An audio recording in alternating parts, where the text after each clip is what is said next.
ದೇವರಂಥ ಗಂಡ, ಮುದ್ದಾದ ಮಗ, ನನ್ನ ಸಂಸಾರ ಸ್ವರ್ಗವೇ ಆಗಿತ್ತು. ಇದ್ದ ಒಬ್ಬ ಮಗನಿಗೆ ಮದುವೆ ಮಾಡಿ ಮಗ, ಸೊಸೆ, ಮೊಮ್ಮಕ್ಕಳು ಅಂತ ನೆಮ್ಮದಿಯಿಂದ ಇರೋಣ ಅಂತ ಅಂದ್ಕೊಂಡೆ. ಆದರೆ ಆಗಿದ್ದೇ ಬೇರೆ.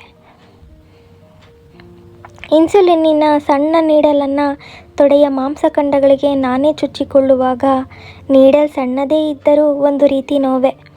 ಪ್ರತಿದಿನ ಬೆಳಗ್ಗೆ 30 ಯೂನಿಟ್, ಸಂಜೆ 10 ಯೂನಿಟ್ ತಗೋಬೇಕು ಅಂತ ಡಾಕ್ಟರ್ ಹೇಳಿಬಿಟ್ಟಿದ್ದಾರೆ. ಇನ್ನು ತಗೊಳ್ಳಿಲ್ಲ ಅಂದರೆ ಸಕ್ಕರೆ ಏರಿಬಿಡುತ್ತೆ. ಆಮೇಲೆ ನರಳೋರು ಯಾರು? ಈಗಲೇ ಹೀಗೆ, ಇನ್ನು ಕಣ್ಣು ಕಾಣದೆ ಹೋದರೆ ಯಾರು ನೋಡೋರು? ವರ್ಷವೇ ಕಳೆದು ಹೋಯಿತು ಈ ಥರ ಚುಚ್ಕೊಳ್ಳೋದು. ಯಜಮಾನ್ರಂತೂ ನಾನು ಹಾಗೆ ಚುಚ್ಕೊಳ್ಳುವಾಗ ಎದುರಿಗೆ ನಿಲ್ಲೋದೇ ಇಲ್ಲ. ಏನೋ ಹಿಂಸೆ ಅವರಿಗೆ, ಹೊರಗೆ ಹೋಗಿಬಿಡ್ತಾರೆ. ಇವತ್ತು ಅಷ್ಟೇ, ಆಯ್ತೇನೆ ನಿನ್ನ ಕರ್ಮ ಅಂದರು ಹೊರಗಿನಿಂದಲೇ. ಬನ್ನಿ ಆಯಿತು ಚುಚ್ಕೊಂಡಿದ್ದು, ಒಂದು ಚಾಕ್ಲೇಟ್ ಕೊಡಿ, ಅಲ್ಲಿ ಡಬ್ಬದಲ್ಲಿರಬೇಕು ಅಂತ ನಾನು ಇನ್ಸುಲಿನ್ ಸಿರಿಂಜನ್ನು ಆಲ್ಕೋಹಾಲ್ನಲ್ಲಿ ವಾಶ್ ಮಾಡಿ ಫ್ರಿಡ್ಜ್ನಲ್ಲಿಟ್ಟೆ. ಯಜಮಾನರು ಒಂದು ಚಾಕ್ಲೇಟ್ ತಕ್ಕೊಟ್ಟು, ತಗೋ ತಿನ್ನು, ಒಳ್ಳೆ ಚಿಕ್ಕ ಮಕ್ಕಳ ಥರ ಚಾಕ್ಲೇಟ್ ತಿನ್ನೋ ಹಾಗಾಯಿತು ಅಂತ ಅವರು ಬೈದರು. ನಾನಂದೆ, ಸರಿ ಹೋಯ್ತು ರೀ, ನಿಮ್ಗೆ ಯಾವ ಕಾಯಿಲೆನೂ ಇಲ್ವಾ? ನನಗೆ ಸಕ್ಕರೆ ಕಾಯಿಲೆ ಇದೆ, ನಿಮಗೆ BP ಇಲ್ವಾ? ನೀವು ಅನುಭವಿಸ್ತಿಲ್ವಾ?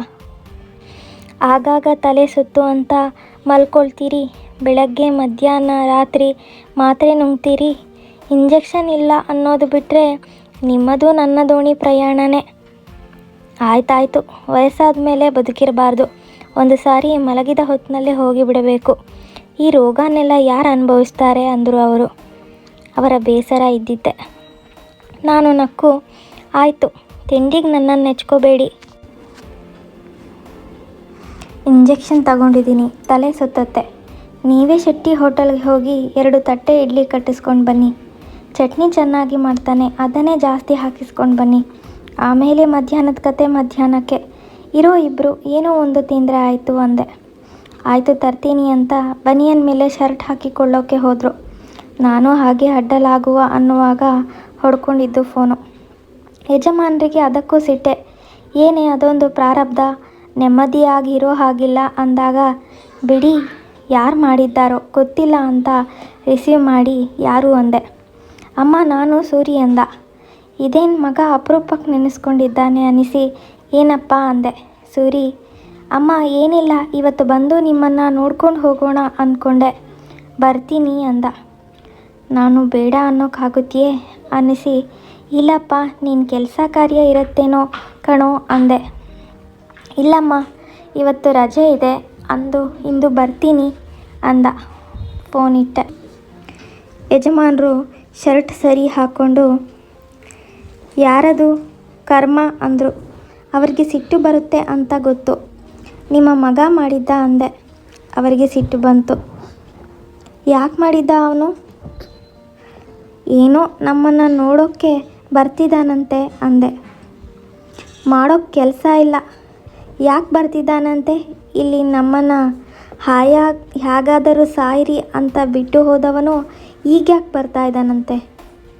ಹೇಗೋ ನಮ್ಮ ಪಾಡಿಗೆ ನಾವಿದ್ದೀವಿ, ಬರೋದು ಬೇಡ ಅಂತ ಹೇಳು ಅಂತ ಹೇಳಿದರು. ಹೌದು, ನನಗೂ ಹಾಗೆ ಅನ್ನಿಸ್ತು. ಬಾಯಿ ತುದಿವರೆಗೂ ಬಂತು. ಆದರೆ ಹೆತ್ತ ಮಗ ಅನ್ನೋಕ್ಕಾಗಲಿಲ್ಲ.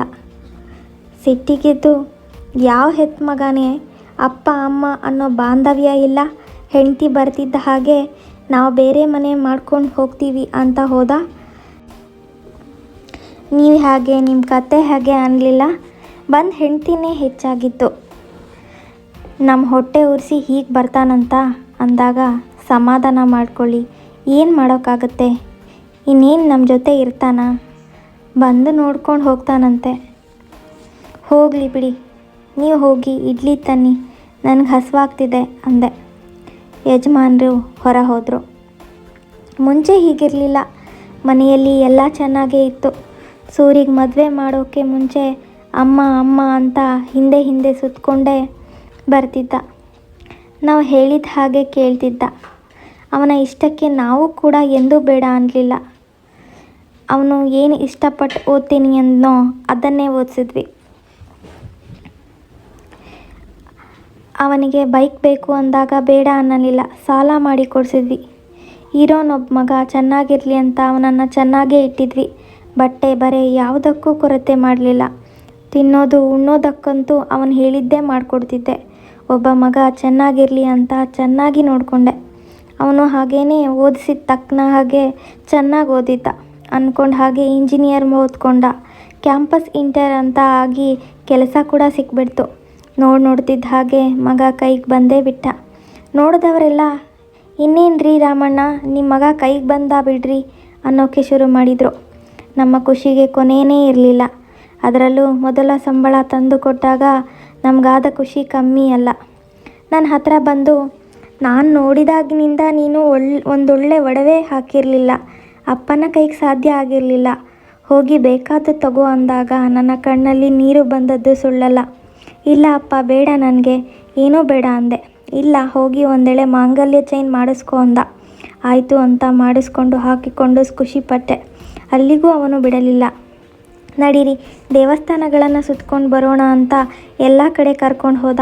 ಹೊರನಾಡು, ಕಟೀಲು, ಕೊಲ್ಲೂರು, ಮುರುಡೇಶ್ವರ, ಶೃಂಗೇರಿ, ಧರ್ಮಸ್ಥಳ, ಕುಕ್ಕೆ ಸುಬ್ರಹ್ಮಣ್ಯ ಅಂತ ಒಂದು ವಾರದ ಟೂರ್ ಯಾಕೆ ಮುಗೀತಪ್ಪ ಅನ್ನಿಸಿತ್ತು. ಮಗನ ಜೀವನದಲ್ಲಿ ಎಲ್ಲ ಆಗಿದೆ. ಒಳ್ಳೆ ಹುಡುಗಿ ತಂದು ಮದುವೆ ಮಾಡಿದರೆ ಸಂಸಾರ ದೊಡ್ಡದಾಗುತ್ತೆ, ಮನೆಗೆ ಪುಟ್ಟ ಮಗು ಬರುತ್ತೆ, ಅದನ್ನು ಆಡಿಸ್ಕೊಂಡು ಕಾಲ ಮಾಡಿದ್ರಾಯ್ತು ಅನ್ನಿಸದೇ ಇರಲಿಲ್ಲ. ಅಲ್ಲಿಂದ ಶುರು ಆಯಿತು ಹುಡುಗಿ ನೋಡೋ ಕೆಲಸ. 4 ಹುಡುಗಿ ನೋಡಿದ್ವಿ, ಯಾರೂ ಒಪ್ಪಿಗೆ ಆಗಲಿಲ್ಲ. ಕಡೆಗೆ ಒಂದು ಹುಡುಗಿನ ನೋಡಿದ್ವಿ, ರೂಪ ಅಂತ. ಸೂರಿ ಒಪ್ಪಿಬಿಟ್ಟ. ಹುಡುಗಿ ಚೆನ್ನಾಗಿದ್ಲಲ್ಲ, ನಾವು ಕೂಡ ಬೇಡ ಅನ್ನಲಿಲ್ಲ.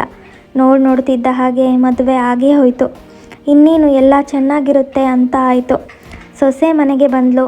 ಮನೆಗೆ ಒಬ್ಬರು ಹೊಸ ಜನ ಬಂದರೆ ಹೇಗಾಗುತ್ತೋ ಹಾಗಾಗಿತ್ತು. ದಿನಕ್ಕೊಂದು ಅಡುಗೆ, ವಾರಕ್ಕೊಂದು ಹೋಟೆಲು ಅಂತ ಖುಷಿಯಾಗಿ ಹೊಸದರಲ್ಲಿ ಏನು ತಾನೇ ಚೆನ್ನಾಗಿರಲ್ಲ. ರೂಪ ಆಗಾಗ ಅವರ ಅಪ್ಪನ ಮನೆಗೆ ಹೋಗೋದು ಬರೋದು ನಡೀತಾನೇ ಇರ್ತಿತ್ತು. ನಾನು ಒಂದು ಹೆಣ್ಣಾಗಿ ಅರ್ಥ ಮಾಡ್ಕೊಂಡಿದ್ದೆ. ದಿಢೀರಂತ ಅಪ್ಪ ಅಮ್ಮನ ಬಿಡೋಕ್ಕಾಗಲ್ಲ, ಹೋಗಿ ಬರ್ತಿರ್ಲಿ ಅಂದ್ಕೊಂಡು ಸುಮ್ಮನಾದೆ. ಆದರೆ ಬರ್ಬರ್ತಾ ಅವಳು ಅಲ್ಲೇ ಇರೋಕ್ಕೆ ಶುರು ಮಾಡಿಬಿಟ್ಲು. ಏನೋ ಒಂದು ನೆಪ ಹೇಳೋದು, ಅಲ್ಲೇ ಇರೋದು. ಸೂರ್ಯನೂ ಅಲ್ಲೇ ಕರೆಸ್ಕೊಳ್ಳೋದು, ಇಬ್ಬರು ಅಲ್ಲೇ ಇರೋದು. ಮನಸ್ಸು ಬಂದಾಗ ನಮ್ಮ ಮನೆಗೆ ಬರೋದು ಅನ್ನೋ ಥರ ಆಗಿ ಹೋಯಿತು. ನಮ್ಮನೆ ಒಂಥರ ಯಾವತ್ತೋ ಬಂದು ಹೋಗೋ ಲಾಡ್ಜ್ ಥರ ಆಗಿ ಹೋಯಿತು. ಹೀಗೆ ಆದರೆ ಮಗನ ಜೀವನ ಏನೋ ಅನ್ನಿಸ್ತು. ನಾನೇ ಒಂದು ದಿನ ಹೇಳಿದೆ, ನೋಡಮ್ಮ, ಹಾಗೆಲ್ಲ ಪದೇ ಪದೇ ತವರಿಗೆ ಹೋಗೋದು ಸರಿಯಿಲ್ಲ.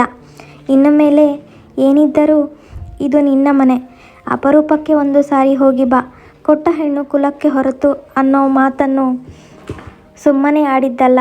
ತವರು ಮನೆ ಕಡೆ ಮೋಹ ಬೆಳೆಸಿಕೊಂಡರೆ ನಿಮ್ಮ ಜೀವನ ಉದ್ಧಾರ ಆಗೋಲ್ಲ. ನಾನು ಹೇಳೋದು ನಿಷ್ಠುರದ ಮಾತು ಅನ್ನಿಸಬಹುದು, ಆದರೆ ನಿಮ್ಮ ಒಳ್ಳೆಯದಕ್ಕೆ ಹೇಳ್ತಿದ್ದೀನಿ. ಇವೆಲ್ಲ ಬೇಡ. ನಾನು ಹೆಣ್ಣೆ, ಆದರೆ ಸದಾಕಾಲ ನಮ್ಮ ಅಪ್ಪನ ಮನೆಗೆ ಹೋಗಿ ಕೂತ್ಕೊಳ್ತಿರ್ಲಿಲ್ಲ. ಅರ್ಥ ಮಾಡ್ಕೊ, ನಿಮ್ಮ ಜೀವನ ನೀವು ಸುಂದರವಾಗಿ ಕಟ್ಕೊಳ್ಳಿ ಅಂದೆ. ಅವಳಿಗೆ ಸಹಿಸಿಕೊಳ್ಳೋಕ್ಕಾಗಲಿಲ್ಲ. ನಮ್ಮ ಅಪ್ಪನ ಮನೆ ಎಲ್ಲಿ ಉದ್ಧಾರ ಮಾಡ್ತೀನೋ ಅಂತ ನಿಮ್ಮ ಭಯ. ನಿಮ್ಮ ಮಗನ ಸಂಬಳ ನಾನು ಅಲ್ಲಿಗೆ ಕೊಡಿಸ್ತಾ ಇಲ್ಲ, ನೀವು ಭಯ ಪಡಬೇಡಿ. ಆದರೆ ನಮ್ಮ ಅಪ್ಪನ ಮನೆಗೆ ಹೋಗೋದೇ ನಾನಿರೋಕ್ಕೆ ಸಾಧ್ಯ ಇಲ್ಲ ಅಂತ ಹೇಳಿ ಹೋದಾಗ ನನ್ನ ಹತ್ರ ಮಾತಿರಲಿಲ್ಲ. ಅದಾಗಿ ಅವಳು ಮತ್ತೆ ಹೋಗಿದ್ದು ತವರು ಮನೆಗೆ. ರೂಪ ಇವತ್ತು ಬರ್ತಾಳೆ, ನಾಳೆ ಬರ್ತಾಳೆ ಅಂತ ಕಾದಿದ್ದೇ ಬಂತು, ಬರಲೇ ಇಲ್ಲ. ಕಡೆಗೊಂದು ದಿನ ಅವರಪ್ಪ ಫೋನ್ ಮಾಡಿದರು. ನೋಡಿಮ್ಮ, ನನ್ನ ಮಗಳು ಮತ್ತು ಅಳಿಯ ಇಬ್ಬರಿಗೂ ನಾನು ಇಲ್ಲೇ ಬಾಡಿಗೆ ಮನೆ ಮಾಡಿಕೊಡ್ತಿದ್ದೀನಿ, ಅವರು ಇಲ್ಲೇ ಇರ್ತಾರೆ, ನೀವೇನು ಬೇಜಾರು ಮಾಡ್ಕೋಬೇಡಿ ಅಂದಾಗ ನನ್ನ ಸಿಟ್ಟು ತಡೆಯಲಿಲ್ಲ. ನನ್ನ ಮಗನ್ನ ಅಷ್ಟು ವರ್ಷ ಸಾಕಿದ್ದೀನಿ, ಈಗ ನನ್ನ ಕೈಯಿಂದ ಕಿತ್ಕೋತೀರಾ? ನಿಮ್ಮ ಮಗನ್ನ ಹಾಗೆ ನಿಮ್ಮ ಬೀಗರು ಕಿತ್ಕೊಂಡ್ರೆ ನಿಮಗೆ ನೋವಾಗೋದಿಲ್ವಾ? ಯಾರನ್ನ ಕೇಳಿ ಮನೆ ಮಾಡಿಕೊಡ್ತಿದ್ದೀರಿ? ಮನೆ ಒಡೆಯೋ ಕೆಲಸ ಮಾಡ್ತಿದ್ದೀರಾ? ನೀವು ಉದ್ಧಾರ ಆಗಲ್ಲ ಅಂತ ಶಾಪ ಹಾಕಿ ಫೋನಿಟ್ಟೆ. ಆಮೇಲೆ ಅವತ್ತು ಸಂಜೆ ಸೂರಿ ಮನೆಗೆ ಬಂದ. ಏನೋ ಇದು, ಬೇರೆ ಮನೆ ಮಾಡ್ಕೊಂಡು ಹೋಗ್ತೀಯಾ ಅಂದೆ. ಅವನು, ಇಲ್ಲಮ್ಮ, ಅವಳ ಮಾತು ಕೇಳದೆ ಹೋದರೆ ಸಂಬಂಧ ಕಿತ್ತು ಹೋಗುತ್ತೆ, ಅವಳು ಖಂಡಿತ ಇಲ್ಲಿರಲ್ಲ, ನಾನು ಬೇರೆ ದಾರಿ ಕಾಣಲಿಲ್ಲ ಅಂದ. ಹಾಗಿದ್ರೆ ನಮ್ಮನ್ನು ಬಿಟ್ಟು ಹೋಗ್ತೀಯೇನೋ ಅಂತ ಕಣ್ಣೀರು ಹಾಕಿದೆ. ಸೂರಿ, ಅಮ್ಮ, ನೀವಾದರೆ ಅರ್ಥ ಮಾಡ್ಕೋತೀರಿ, ಅವಳು ಅರ್ಥ ಮಾಡ್ಕೊಳ್ಳಲ್ಲ. ಅವಳ ವಿರುದ್ಧ ಹೋಗೋ ಬದಲು ಅವಳ ಹಾದಿನಲ್ಲೇ ಹೋದರೆ ಸಂಬಂಧ ಉಳಿಯುತ್ತೆ, ಇಲ್ಲದೆ ಹೋದರೆ ಅವಳನ್ನು ಬಿಟ್ಟು ಕೂತ್ಕೋಬೇಕಾಗುತ್ತೆ, ಏನು ಮಾಡಲಿ ಹೇಳಿ ಅಂದ. ಹೆಂಡ್ತಿನ ಬಿಡು ಅಂತ ನಾವು ಹೇಳೋ ಕಟುಕ ಮನಸ್ಸು ನಮ್ಮದಾಗಿರಲಿಲ್ಲ. ನೀನಿಷ್ಟ ಅಂದ್ವಿ. ಒಂದು ದಿನ ಬಂದು ಅವನ ಬಟ್ಟೆ ಬರೆ ಇತ್ಯಾದಿ ಎಲ್ಲ ತೆಗೆದುಕೊಂಡು, ಅಮ್ಮ ಹೋಗ್ತಿದ್ದೀನಿ ಅಂದ. ನನ್ನ ಕಣ್ಣಲ್ಲಿ ನೀರಿರಲಿಲ್ಲ. ಅಸಹನೆ ಇತ್ತು. ಒಂದು ಹನಿ ಕಣ್ಣೀರು ನಾನು ಹಾಕಲಿಲ್ಲ. ಹೋಗು ಅಂತಾನೂ ಅನ್ನಲಿಲ್ಲ, ಇರು ಅಂತಾನೂ ಹೇಳಲಿಲ್ಲ. ಸ್ವಲ್ಪ ಹೊತ್ತು ನೋಡಿ ಅವನು ಹೊರಟು ಹೋದ. ಅವನು ಹೋದ ಮೇಲೆ ಬಿಕ್ಕಿ ಬಿಕ್ಕಿ ಹತ್ತು ಬಿಟ್ಟೆ. ಯಜಮಾನರು ಇಡ್ಲಿ ತಂದವರು, ಶಾರದಾ ಯಾಕೆ ಹೀಗೆ ಕಣ್ಣೀರು ಹಾಕ್ತಿದ್ಯಾ, ಏನಾಯಿತು ಅಂದಾಗಲೇ ಗೊತ್ತಾಗಿದ್ದು ನಾನು ಅಳ್ತಿದ್ದೀನಿ ಅಂತ. ಏನಿಲ್ಲ, ಬನ್ನಿ ಕೂತ್ಕೊಳ್ಳಿ, ತಿಂಡಿ ಕೊಡಿ ಅಂದೆ. ಅವರಿಗೆ ಅರ್ಥ ಆಗಿರುತ್ತೆ. ಅವರೇ ಇಡ್ಲಿನ ತಟ್ಟೆಗೆ ಹಾಕ್ಕೊಟ್ಟು ಚಟ್ನಿ ಹಾಕಿ ಕೊಟ್ಟರು. ತಿನ್ನೋಕ್ಕೆ ಶುರು ಮಾಡಿದೆ. ಮನಸ್ಸಿಗೆ ಹಿತ ಅನ್ನಿಸೋಕ್ಕೆ ಶುರು ಆಯಿತು. ಅವರು ನನ್ನ ಜೊತೆಗೆ ತಿಂದರು. ಕಾಫಿ ನಾನೇ ಮಾಡ್ತೀನಿ ಅಂತ ಅವರೇ ಎದ್ದು ಹೋದರು. ಯಾವ ಜನ್ಮದ ಪುಣ್ಯನೋ ಇಂಥ ಒಳ್ಳೆ ಗಂಡ ಸಿಕ್ಕಿದ್ದು. ಅವರು ತಂದುಕೊಟ್ಟ ಕಾಫಿ ಕುಡಿದು ಇನ್ನೇನು ಸ್ನಾನಕ್ಕೆ ಹೋಗ್ತೀನಿ ಅಂತ ಹೋದೆ. ಒಟ್ಟಿನಲ್ಲಿ ಹೆಜ್ಜೆ ಹೆಜ್ಜೆಗೂ ಅವರನ್ನು ಕರೆದಿದ್ದರೆ ನನ್ನ ಜೀವನ ನಡೆಯೋದಾದರೂ ಹೇಗೆ? ಮೈನಲ್ಲಿ ಆರಾಮಿದ್ದರೆ ಅಡುಗೆ, ಇಲ್ಲದಿದ್ದರೆ ಶೆಟ್ಟಿ ಹೋಟೆಲು. ಅವರಿಗೆ ಪೆನ್ಷನ್ ಬರುತ್ತೆ. ಯಾರ ಕೈ ಕಾಯೋ ಅಗತ್ಯ ಇಲ್ಲ. ಇರೋಷ್ಟು ದಿನ ನೆಮ್ಮದಿಯಾಗಿ ಜೀವನ ಮಾಡಿ ಹೋದ್ರಾಯ್ತು ಅಂತ ಸ್ನಾನಕ್ಕೆದ್ದು ಹೋದೆ. ಸ್ನಾನ ಮುಗಿಸಿ ದೇವರಿಗೆ ಪೂಜೆ ಮಾಡ್ತಿದ್ದೆ. ಕಾರ್ ಬಂದ ಸದ್ದಾಯಿತು. ಹೊರಗೆ ಪೇಪರ್ ಓದ್ತಾ ಕೂತಿದ್ದ ಯಜಮಾನರು ದುರ್ಧಾನೆ ತಗೊಂಡವರ ಹಾಗೆ ಎದ್ದು ಒಳಗೆ ಬಂದರು. ಏನಾಯಿತು ಅಂದೆ. ಅವರು ಧುಮುಗುಡುತ್ತಾ ಒಳಗೆ ಹೋದರು. ನಾನು ಪೂಜೆ ಮುಗಿಸಿ ಎದ್ದೆ. ಸೂರಿ ಒಳಗೆ ಬಂದ. ಅವನೊಬ್ಬನೇ ಬಂದಿರಲಿಲ್ಲ, ಅವನ ಜೊತೆ ರೂಪಾ ಕೂಡ ಬಂದಿದ್ಲು. ಯಾರೋ ಅಪರಿಚಿತರನ್ನು ಕಂಡ ಹಾಗಾಯಿತು. ಏನು ಮಾತಾಡಲಿ ಅನ್ನೋ ಗೊಂದಲ. ಅವನಿಗೂ ಮಾತಿಲ್ಲ, ನಮಗೂ ಮಾತಿಲ್ಲ. ಕಡೆಗೆ ನಾನೇ ಏನಪ್ಪ ಅಂದೆ. ಏನಿಲ್ಲಮ್ಮ, ನೋಡೋಣ ಅಂತ ಬಂದೆ. ಹೇಗಿದ್ದೀರಾ ಅಂದ. ನಾನು ನೋಡಪ್ಪ ಚೆನ್ನಾಗಿದ್ದೀನಿ ಅಂದೆ. ಅವಳನ್ನು ಮಾತನಾಡಿಸೋಕ್ಕೆ ನಿಜಕ್ಕೂ ಮನಸ್ಸಿರಲಿಲ್ಲ. ಆದರೆ ಮನೆಗೆ ಬಂದವಳನ್ನು ಮಾತನಾಡಿಸದೇ ಇರೋದು ಸೌಜನ್ಯ ಅಲ್ಲ ಅನ್ನಿಸಿ, ಏನಮ್ಮ ಹೇಗಿದ್ದೀಯಾ ಅಂದೆ. ಚೆನ್ನಾಗಿದ್ದೀನಿ, ನೀವು ಹೇಗಿದ್ದೀರಿ ಅತ್ತೆ ಅಂದಳು. ನಾವೇನು ಹಾಳಾಗಿಲ್ಲ ಅಂತ ಹೇಳಬೇಕು ಅಂತ ಮನಸ್ಸಿಗೆ ಬಂತು. ಆದರೂ ನಿಯಂತ್ರಿಸಿಕೊಂಡು ತೊಂದರೆ ಇಲ್ಲ, ದೇವರು ಚೆನ್ನಾಗಿಟ್ಟಿದ್ದಾನೆ ಅಂದೆ. ಅಷ್ಟೇ, ಆಮೇಲೆ ಮಾತಿಲ್ಲ. ಅವರು ಸುಮ್ಮನೆ ಕೂತರು. ನಾನು ಸುಮ್ಮನೆ ಕೂತೆ. ಏನು ಮಾತಾಡಬೇಕು ಅನ್ನೋದೇ ಗೊತ್ತಾಗ್ತಿಲ್ಲದೆ ಬರೀ ಮೌನ. ಅಲ್ಲ, ಬಾಂಧವ್ಯ ಚೆನ್ನಾಗಿದ್ರೆ ತಾನೇ ಮಾತು ಹುಟ್ಟೋಕ್ಕೆ ಸಾಧ್ಯ. ಸಂಬಂಧ ಹಳಸಿ ಹೋದಾಗ ಮೌನ ಅಲ್ಲದೆ ಇನ್ನೇನಿರೋಕ್ಕೆ ಸಾಧ್ಯ. ಒಬ್ಬರ ಮುಖ ಒಬ್ಬರು ನೋಡೋಕೆ ಕೂಡ ಮನಸ್ಸಿಲ್ಲ. ಎಷ್ಟು ಚೆನ್ನಾಗಿರಬಹುದಿತ್ತು ಇಬ್ಬರು ಸೇರಿ ಹಾಳು ಮಾಡಿದ್ರಲ್ಲ ಅನ್ನೋ ಸಂಕಟ. ಸೂರಿ ಬ್ಯಾಗ್ ತೆಗಿತಾ, ಅಮ್ಮ ಹಣ್ಣುಗಳು ತಂದಿದ್ದೀನಿ, ಬ್ರೆಡ್ ಬಿಸ್ಕೆಟ್ ಇದೆ ಅಂದ. ನಾನು ನಕ್ಕು, ಶುಗರ್ ಇದೆಯಪ್ಪ, ಏನು ತಿನ್ನೋ ಹಾಗಿಲ್ಲ. ಚಪಾತಿ, ಹಾಗಲಕಾಯಿ ಪಲ್ಯ, ನವಿಲುಕೋಸು, ರಾಗಿ ಮುದ್ದೆ, ಬರೀ ಇದೇ ತಿಂತಿರೋದು ಅಂದಾಗ ಅವನ ಗೊಂದಲ. ರೂಪಾ ಅಂತೂ ಮಾತೇ ಇಲ್ಲ. ನಾಳೆ ದಿನ ಒಂದು ಮಾತು ಬರೋದು ಬೇಡ ಅಂತ ನೋಡಿ ಹೋಗೋಕ್ಕೆ ಬಂದ್ರೋ ಏನೋ. ಆದರೆ ಇವರನ್ನು ಕಾದು ಕೂತವರು ಯಾರು ಅನ್ನಿಸದೇ ಇರಲಿಲ್ಲ. ಸರಿ, ಮನೆ ಬಾಗಿಲಿಗೆ ಬಂದವರಿಗೆ ಏನಾದರೂ ಕೊಡದಿದ್ದರೆ ಹೇಗೆ? 1 ನಿಮಿಷ ಕಾಫಿ ಮಾಡ್ತೀನಿ ಅಂತ ಎದ್ದು ಹೋದೆ.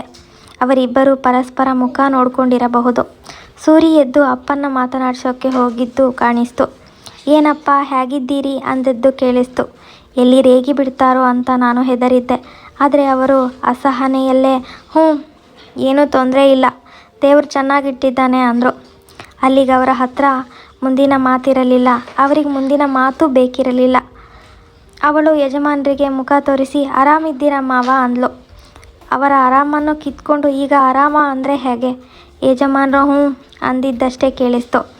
ಸದ್ಯ ಯಜಮಾನರು ಏನೂ ಅನ್ನದೇ ಅವರನ್ನು ಕಳಿಸಿಕೊಟ್ರೆ ಸಾಕು ಅಂತ ನನಗೆ ಹೊಡ್ಕೊಳ್ಳೋಕ್ಕೆ ಶುರು ಆಗಿತ್ತು. ಅಯ್ಯೋ, ಕಾಫಿ ಒಲೆ ಮೇಲೆ ಇಟ್ಟು ಮರೆತ್ನಲ್ಲ ಅಂತ ಗಾಬರಿಯಾಗಿ ಗ್ಯಾಸ್ ಆಫ್ ಮಾಡಿ 2 ಲೋಟಕ್ಕೆ ಕಾಫಿ ಬೆರೆಸಿ ರೂಪಾ ಮತ್ತು ಸೂರಿ ಮುಂದಿಟ್ಟೆ. ತಗೊಳ್ಳಿ, ನಾವು ಕಾಫಿ ಕುಡಿಯಲ್ಲ, ಯಾರಾದರೂ ಬಂದವರಿಗೆ ಅಂತ ಮಾಡೋದಷ್ಟೇ. ಸಕ್ಕರೆ ಎಷ್ಟು ಹಾಕಿದ್ದನೋ ಗೊತ್ತಿಲ್ಲ. ನನಗೆ ಶುಗರ್ ಕಂಪ್ಲೇಂಟ್ ಇರೋದ್ರಿಂದ ಸಕ್ಕರೆ ತುಂಬಾ ಹಿಡಿತ. ನೀವು ಬೇಕಿದ್ರೆ ಹಾಕ್ಕೊಳ್ಳಿ, ಸಕ್ಕರೆ ಡಬ್ಬ ಇಲ್ಲೇ ಇದೆ ಅಂದೆ.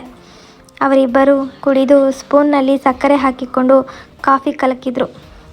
ಅಲ್ಲಿಂದ ಮತ್ತದೇ ಮೌನ. ಸೂರಿ, ಇನ್ನೇನಮ್ಮ ವಿಷಯ ಅಂದ. ಏನಿಲ್ಲಪ್ಪ, ನಾನು ನಿಮ್ಮಪ್ಪ ಇಬ್ಬರೇ, ಹೇಗೋ ಜೀವನ ನಡೀತಿದೆ ಅಂದೆ. ಕಡೆಗೆ ಸೂರಿ, ಶನಿವಾರದ ಹೊತ್ತು ಯಾವಾಗಲಾದರೂ ಬರ್ತೀನಿ, ಮನೆಗೆ ಬನ್ನಿ, ಒಂದು ರಾತ್ರಿ ಇದ್ದು ಮಾರನೇ ದಿನ ಬರುವರಂತೆ, ನಂಗೆ 2 ದಿನ ರಜಾ ಇರುತ್ತೆ ಅಂದ. ನಾನು ಇಲ್ಲಪ್ಪ ಪರವಾಗಿಲ್ಲ, ನಮಗೆ ಇಲ್ಲೇ ಇದ್ದು ಅಭ್ಯಾಸ ಆಗಿ ಹೋಗಿದೆ, ವಯಸ್ಸಾಗಿದೆ, ಹೊಸ ಜಾಗಕ್ಕೆ ಹೊಂದ್ಕೊಳ್ಳೋಕ್ಕೆ ಆಗಲ್ಲ. ಅದು ಅಲ್ಲದೆ ನಾವು ವಯಸ್ಸಾದವರು, ಸಮಯ ಗೊತ್ತಾಗಲ್ಲ, ಸಂದರ್ಭ ಗೊತ್ತಾಗಲ್ಲ, ಕೆಮ್ಮೋಕ್ಕೆ ಶುರು ಮಾಡ್ತೀವಿ. ಅದು ನಿಮಗೆ ಕಿರಿಕಿರಿ ಆಗಬಹುದು. ಯಾವಾಗಲೂ ತಲೆ ಸುತ್ತತ್ತೆ, ಇನ್ಯಾವಾಗಲೂ ಮಂಡಿ ನೋಯುತ್ತೆ. ಅಲ್ಲಿ ಬಂದು ನರಳಿದರೆ ನಿಮಗೆ ತೊಂದರೆ ಆಗುತ್ತೆ. ಇಲ್ಲಿ ಹೇಗೋ ನಾನು ನನ್ನ ಗಂಡ ಆರಾಮಾಗಿದ್ದೀವಿ. ನಾನು ನರಳಿದರೆ ಅವರಿಗೆ ಬೇಸರ ಇಲ್ಲ, ಅವರಿಗೆ ಹುಷಾರು ತಪ್ಪಿದರೆ ನನಗೆ ತೊಂದರೆ ಇಲ್ಲ. ಆರಾಮಾಗಿದ್ದೀವಿ. ಈಗ 30 ವರ್ಷದ ಹಿಂದೆ ಕೂಡ ನಾವಿಬ್ಬರೇ ಇದ್ವಿ, ಈಗಲೂ ಕೂಡ ನಾವಿಬ್ಬರೇ ಇದ್ದೀವಿ. ಅಂಥ ಏನು ಬದಲಾವಣೆ ನಮಗೆ ಕಾಣಲಿಲ್ಲ. ಹೇಗೋ ಜೀವನ ನಡೀತಿದೆ ಅಂದೆ. ಸೂರಿ ಆಗಲಿ, ರೂಪ ಆಗಲಿ, ಮರು ಮಾತೇ ಇಲ್ಲ. ಬರೀ ಮೌನ. ಯಜಮಾನರು ರೂಮ್ ಹಿಡಿದವರು ವಾಪಸ್ ಬರಲಿಲ್ಲ. ಇಲ್ಲಿ ಬಂದು ಅವರು ಕೂಡ ಸ್ವಲ್ಪ ಮಾತಾಡಿದರೆ ನನ್ನ ಯಾತನೆ ತಪ್ತಿತ್ತು. ಇಲ್ಲಿ ಪದಕ್ಕೆ ಪದ ಹುಡುಕಿ ವಿಷಯ ಹುಟ್ಟಿಸಿ ಮಾತಾಡೋ ಹೊತ್ತಿಗೆ ಪ್ರಾಣ ಹೋಗ್ತಿದೆ ಅನ್ನಿಸ್ತು. ನಾನು ಇರೋ ಬರೋ ಎಲ್ಲ ಮೂಲೆ ಹುಡುಕೋಕ್ಕೆ ಶುರು ಮಾಡಿದ್ರೆ ಏನೂ ವಿಷಯ ಸಿಗಲಿಲ್ಲ. ಮಗ ತುಂಬಾ ಅಪರಿಚಿತನಾಗಿ ಕಂಡುಬಿಟ್ಟ.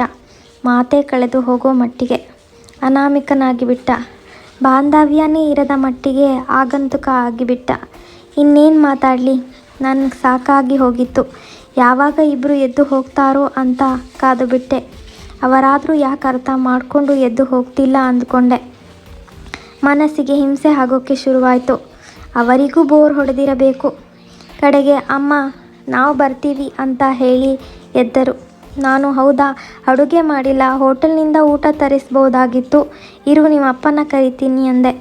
ಸೂರಿ ಇಲ್ಲ, ಬೇಡ ಬೇಡ, ನಮ್ಮ ಊಟದ ಬಗ್ಗೆ ತಲೆ ಕೆಡಿಸ್ಕೊಳ್ಳೋದು ಬೇಡ, ನಾವು ಬರ್ತೀವಿ ಅಂತ ಜೇಬಿನಿಂದ ಹಣ ತೆಗೆದು ಮುಂದಿಟ್ಟು ಅಮ್ಮ ತಗೋ ಅಂದ. ನಾನು ಏನಪ್ಪ ಇದೆಲ್ಲ ಅಂದೆ.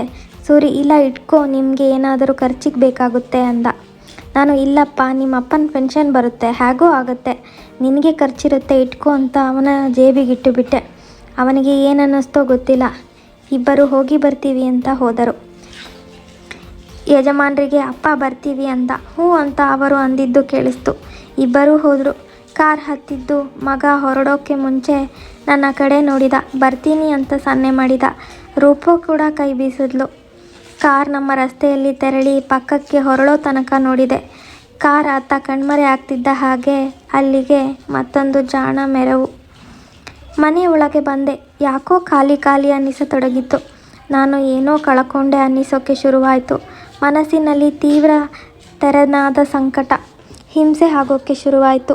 ನಾನೇನಾದರೂ ತಪ್ಪು ಮಾಡಿದ್ನ ಅನ್ನಿಸೋಕ್ಕೆ ಶುರುವಾಯಿತು. ಯಾಕೋ ತಡೆಯೋಕ್ಕೆ ಆಗಲಿಲ್ಲ. ದುಃಖ ಒತ್ತರಿಸಿ ಬಂತು. ಸೀದಾ ಅಲ್ಲಿಂದ ಬಚ್ಚಲು ಮನೆಗೆ ಹೋಗಿ ಜೋರಾಗಿ ನೀರು ಬಿಟ್ಟು ಬಿಕ್ಕಿ ಬಿಕ್ಕಿ ಹತ್ತು ಬಿಟ್ಟೆ.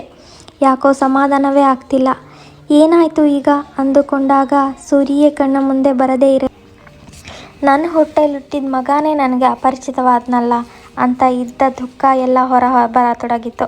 ಸುಮಾರು 30 ವರ್ಷ ನನ್ನ ಜೊತೆಗಿದ್ದ ನನ್ನ ಮಗ ನನಗೆ ಯಾರೋ ಆಗಿಬಿಟ್ನಲ್ಲ ಅಂತ ಮನದ ತಳಮೂಲೆಯಲ್ಲಿಂದ ದುಃಖ ಕಟ್ಟೆ ಹೊಡೆದು ಬಂದೇ ಬಿಡ್ತು. ನನ್ನ ಮಗ ಬಹುದೊಡ್ಡ ನಿರ್ವಾತವನ್ನು ಸೃಷ್ಟಿ ಮಾಡಿಬಿಟ್ಟಿದ್ದ. ನಾನು ಮನಸಾರೆ ಹತ್ತು ಬಿಟ್ಟೆ. ತುಂಬ ಹೊತ್ತು ಅಳುತ್ತಲೇ ಇದ್ದೆ. ಸುಮಾರು ಹೊತ್ತಾದ ಮೇಲೆ ಸಮಾಧಾನ ಆಯಿತು. ಯಜಮಾನರು ಬಾಗಿಲು ತಟ್ಟತೊಡಗಿದ್ರು. ಶಾರದಾ ಏನಿದು, ಇಷ್ಟು ಹೊತ್ತಾದರೂ ಒಳಗಿದ್ದೀಯಲ್ಲ, ಏನು ಮಾಡ್ತಿದ್ಯಾ ಅಂದಾಗ ದುಃಖ ಒತ್ತೆಗಿಟ್ಟು ಬಂದೇರಿ ಮುಖ ತೊಳಿತಿದ್ದೀನಿ ಅಂತ ಸುಳ್ಳು ಹೇಳಿ ಯಜಮಾನರಿಗೆ ಗೊತ್ತಾಗೋದು ಬೇಡ ಅಂತ ಮುಖ ತೊಳೆದು ಮುಖ ಒರೆಸುತ್ತಾ ಹೊರಗೆ ಬಂದೆ. ಈಗ ಹತ್ತು ಮನಸ್ಸು ಸಮಾಧಾನವಾಗಿತ್ತು, ಮನಸ್ಸು ನಿರ್ಮಲವಾಗಿತ್ತು. ಅಷ್ಟು ಹೊತ್ತಿನಿಂದ ಬಾಗಿಲು ತೆರೆದಿದ್ದರೂ ಬರದಿದ್ದ ಗಾಳಿ ಬೀಸತೊಡಗಿತ್ತು. ಯಜಮಾನರು ಎದ್ದು ಹಾಲ್ಗೆ ಬಂದರು. ಅವರಿಗೂ ಈಗ ನಿರಾಳ ಅನ್ನಿಸಿತ್ತು. ಆದರೂ ಕಣ್ಣಲ್ಲಿ ತೆಳು ನೀರ ಪೊರೆ. ಅವರು ಬಂದು ನನ್ನತ್ತ ನೋಡಿ, ಯಾಕೆ ಶಾರದಾ, ಹುಷಾರಿಲ್ವಾ, ಶುಗರ್ ಏನಾದರೂ ಜಾಸ್ತಿ ಆಯಿತಾ ಅಂದರು. ಇಲ್ಲ ರೀ, ಏನಿಲ್ಲ, ಹೊಟ್ಟೆಯಲ್ಲಿ ಯಾಕೋ ಸಂಕಟ ಆಯಿತು ಅಷ್ಟೇನೆ ಅಂತ ಹಾಸಿಗೆಯ ಮೇಲೆ ಅಡ್ಡಲಾದೆ. ಅವರು ದಣಿದಿದ್ದೀಯಾ, ಮಲ್ಕೋ ಅಂತ ಮಲಗಿಸಿ ಹೊದಿಕೆ ಹೊದಿಸಿದರು. ತುಂಬ ಸಮಾಧಾನ ಅನ್ನಿಸ್ತು. ನಾನು ಮತ್ತು ನನ್ನ ಗಂಡ ಬಿಟ್ಟರೆ ಬೇರೆ ಪ್ರಪಂಚ ಇಲ್ಲ ಅಂತ ಅನಿಸಿದ್ದು ಸುಳ್ಳಲ್ಲ.